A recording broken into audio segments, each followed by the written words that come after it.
you said about the investment part, right? Post-investment journey, as you said, right? It's a different ball game when you help the company to scale up after putting in the check. Give us some example of what you have done with any company, specifically in terms of post-investment journey. How did you help that company?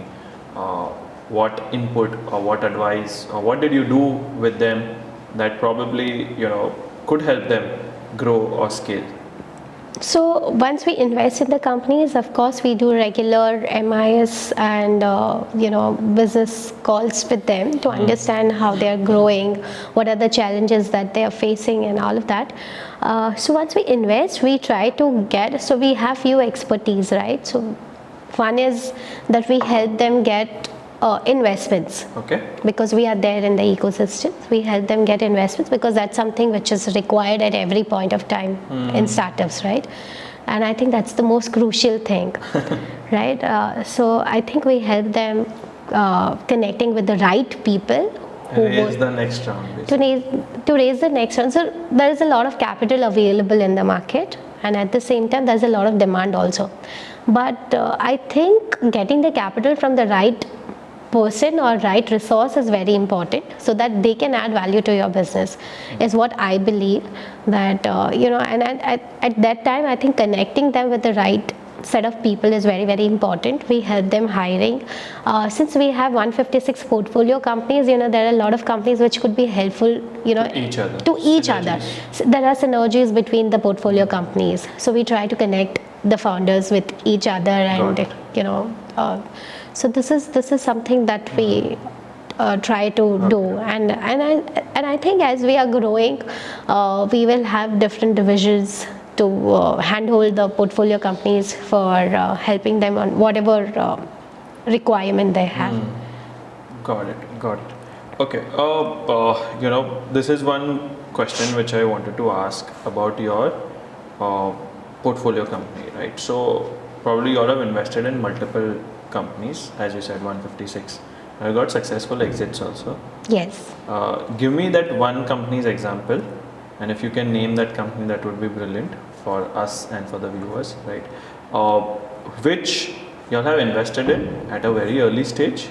You groomed those people. I mean, you helped them grow, you helped them scale up, etc. And then you got an exit also, right? So run us through that journey with that company. What exactly did you do? How that deal came to you, etc. Like, give us a complete background about what happened in that journey.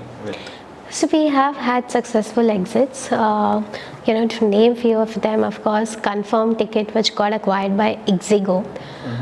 Then Beardo, which got acquired by Marico. So Beardo was something that we invested at very early stage, where I don't think people believed in men grooming things at that point of time. So we believed in the founder, and we thought this could do something. This is when you're talking about, when did you invest? This investment was done back in 2015, 16, around 16, 17, I think. But you were not a part? No, I was not a part of it. So which you were a part of, which you have seen? So all the startups take anywhere between 3 to 5 years. So they'll mature, but we've had got this exit in company called even if you've not got an exit? No, we've been offered the exit, but we decided not to exit. Okay. So you want me to name the company? I want to know which company you have been a part of that deal, from the start. That company approached you and you really helped them groom, you invested, make them, took them at a level, at a scale which they are now at. Even if you've not got an exit, that's fine. But which has been probably, which you believe in your career at SAT, which has been one of the top 3 successful startups for you? So there are 3 companies that I believe are the star performers of our portfolios right now. So one is Rare Planet. Rare Planet. Those they have the airport stores. So they have grown from 2 airports to multiple airports. The one which featured on Shark Tank. Yes. Namita Thapar had invested. Yes. So there are so the founder has been amazing, and he's grown from 2 airports to maybe I think 20 or more than 20 airports right now. We've been offered exit, but we decided to double down the investment because we thought there's a lot more potential in the startups. So it's not about exiting for us at a particular point of time. I think it's more about believing in the founder and his execution powers. When did he come to you? So we invested this in 2017-18. That was the first check. Okay. Then we again invested in 2022. Then I think that there's one more round which was came around to Shark Tank. Yes. So then we thought of, so we were offered exit, secondary buyout, but we decided that we thought there is a lot more potential, and we decided to invest rather than to taking an exit. So this was exciting for us. Okay, got it. All right, I think that makes sense. I have found you. I mean, we've got connected. We've known each other for we've spoken and known each other.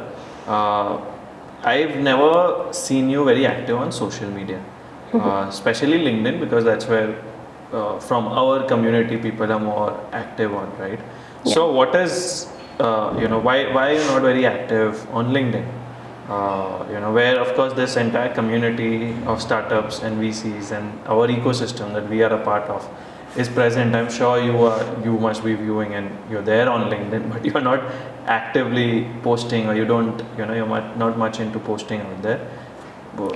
So for me, personal brand building was a different thing. For me, building a brand for SAT was my main focus.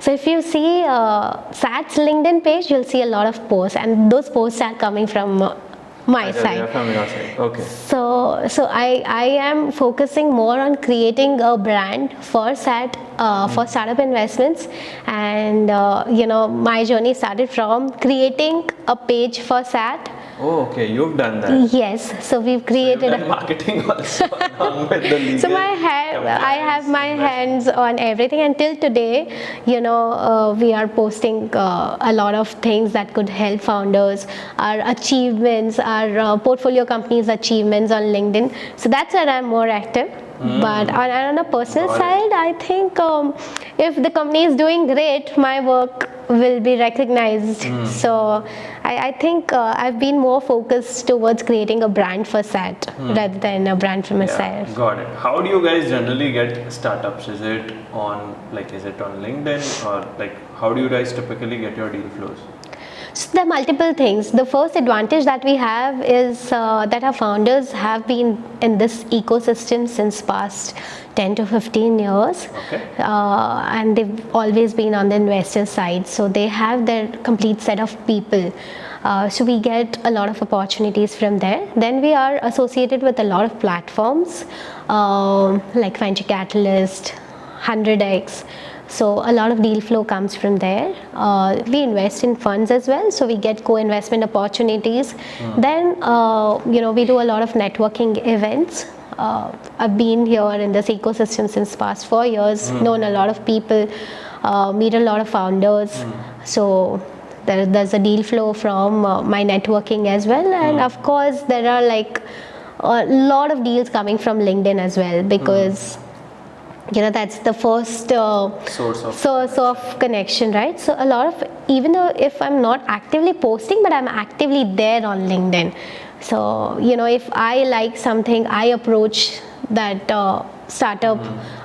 Very active on startup news channels to track the performance of our startups, to see what other startups have been doing, to see which particular sector is booming. And startup news channels mean? News channels like articles, N-Tracker, Your Story, Inc. 42. So we are also investors in Inc. 42. So you get a lot of news related to startups, and then funding and stuff. So you get to see that which sector is booming, which startup has potential, which startup is raising funds. So I think that's very important, and it's not about people approaching us. Sometimes we also approach when we think that it is. Yeah, we also do that. Yeah. So and the next part which I think is very important is you know, so we have connections. So being in creating connections is different thing, but being in touch with those people on a regular basis is also very important. So I touch base with people, understand what they're doing, understand if there's any opportunity, if they are not interested and could be suitable for us. So I think that plays a very important role, you know, when you try to connect with people after you've connected, because you go for a lot of networking events, you meet 100 people, you come back and then it's done, it's gone, right? You remember only 2 or 10 out of 100 people, but it's more important on how you build your connections, how you keep the connections. So for me, it's not only building connections, it's how you take it, developing and maintaining.